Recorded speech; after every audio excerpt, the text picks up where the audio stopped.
तब तो तुम अपनी बात करो। तुम अपनी बात कर ही क्यों रहे हो? तुम हो कौन?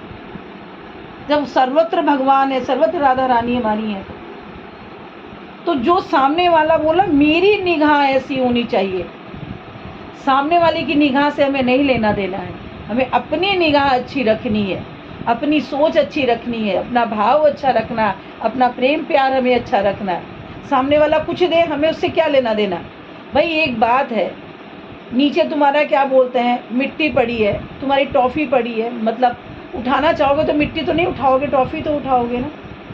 तो इसी तरह अगर गलत बात दे रहा है तो गलत बात क्यों लोगे? अगर वो दे ही रहा है गलत बात तो लो ही मत। अच्छी बात दे रहा तो शायद कुछ उठा लो। सभी के पास अच्छी बुरी बातें होती, कोई ऐसा नहीं है कि जिसके पास अच्छी बातें ना हो। कोई संसार में ऐसा मनुष्य चोले में कोई ऐसा जीव नहीं है कि जो उसके पास अच्छी बातें ना। दोनों बातें सब भगवान ने दो गुण दिए ही दिए हैं। जोड़े से संसार है तो उसके पास ये दोनों गुण होंगे ही होंगे।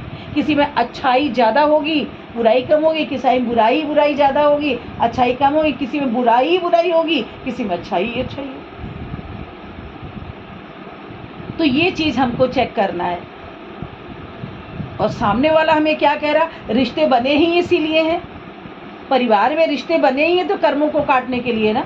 तो सामने वाला क्यों, पड़ोसी क्यों नहीं आके हमको बोल दे रहा, या राह चलता वाला व्यक्ति हमें आके क्यों नहीं बोल दे रहा, क्यों नहीं हमें गालियाँ दे रहा। बोल तो घर वाले रहे ना, तो रिश्ते हैं ना उनसे, तभी तो वो बोल रहे हैं। तो जब रिश्ते हैं जो वो बोल रहे हैं तो उन्हीं से हमारा कर्मों का संबंध है। तो जब कर्मों का संबंध है तो हमारे गुरु ने हमें जो ज्ञान दिया है कि मौन हो जाइए। सबसे बड़ी बात है मौन हो जाइए। मौन ही सौन है, सौन मेरा गहना, और मौन ही भगवान है। मुख की मौन है देवता, मन की मौन भगवान रे। हमारा मुख तो बाप, जब हम बच्चों को डांटेंगे चुप हो जाओ, बोलोगे नहीं, तो वो तो चुप हो गया, मुंह तो बंद हो गया। लेकिन अंदर से जो उसके विचार चल रहे हैं एक्चुअल में वो गड़बड़ है।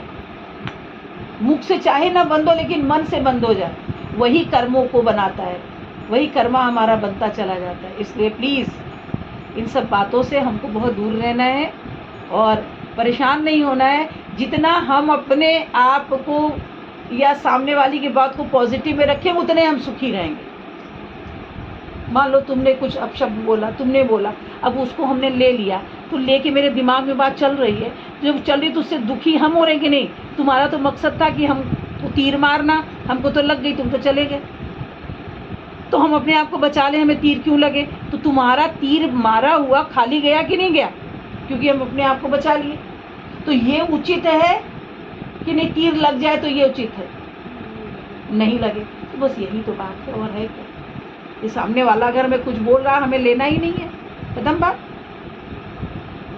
तुमको दुख लग रहा है, तुम्हें सुख लग रहा है, तुम करो, हमें तो तुमसे कोई मतलब नहीं है। हमने अपने आप को बचा लिया और हम सुखी हैं। यही समझाना चाहते हैं इसको भी। लेकिन ये है भी